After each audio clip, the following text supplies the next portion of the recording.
Terra Viva, la planète dans tous ses états.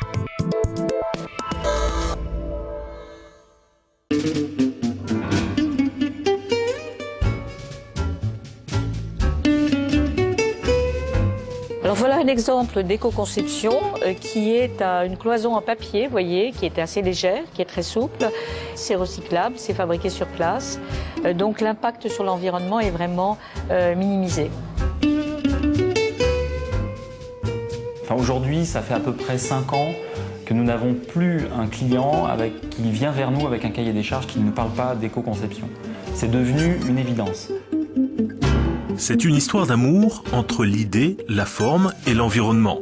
L'éco-design, un concept qui a évolué au fil des ans et qui aujourd'hui a atteint sa maturité. Dans un premier temps, l'éco-conception, c'était on va utiliser des matériaux recyclés. Et puis, en fait, la préoccupation de l'environnement, on s'est aperçu que ce n'était pas juste le matériau. Et puis qu'un matériau, il n'est pas forcément écologique lui-même.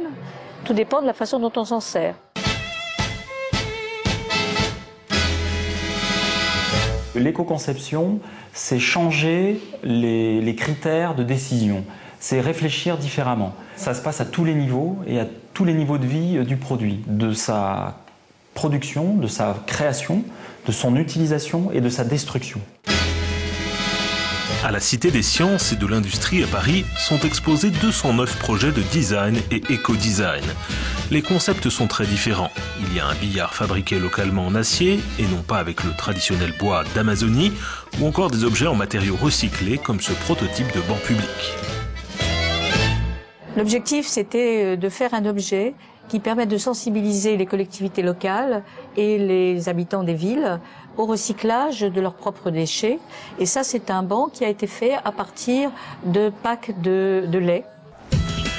Ce banc est né dans les bureaux parisiens de l'agence Sismo. Pour expliquer qu'une brique se recycle, les designers ont décidé de se pencher sur un univers complètement différent du produit. Le choix est tombé sur un objet de grande dimension, qui donc consomme plus de matière et qui symbolise les valeurs de la marque. Au travers de toutes ces contraintes techniques d'éco-conception, de mise en place industrielle, de volonté de communication pour arriver à dire aux gens qu'une brique, ça se recycle, on a choisi de travailler sur un mobilier urbain, un banc public. Un banc public, s'il se retrouve dans la rue en bas de chez moi, j'ai une preuve qu'en recyclant, j'ai rendu tangible toute la chaîne, tout le cycle. La brique est constituée de carton, de plastique et d'aluminium. Le carton est déjà recyclé dans des filières bien implantées. Le plastique et l'aluminium, qui restent en forte quantité, ont peu de débouchés aujourd'hui. C'est pour valoriser cette matière que le cahier des charges de base du projet s'est mis en place. Ce type de matériau n'est pas très beau. C'est aussi ça qui nous a emmenés vers l'idée d'un banc, qui est un gros objet. On peut difficilement faire un objet qui tient dans la main. Un objet qui tient dans la main nécessite des finitions et des qualités de résultats qui sont bien supérieures. Là, on a des qualités de résistance, de tenue aux UV, de résistance mécanique. Par contre, il n'est pas homogène, c'est-à-dire qu'on va trouver de temps en temps des petits bouts d'aluminium un peu plus gros, des petits bouts de plastique un peu plus gros, ce qui n'est pas du tout gênant, au contraire, lorsqu'on veut dire que c'est un banc qui est recyclé. Il faut 4000 briques pour faire le banc How Many, un produit éco-conçu dans chaque phase du projet, depuis l'idée en passant par la matière jusqu'à son usage final.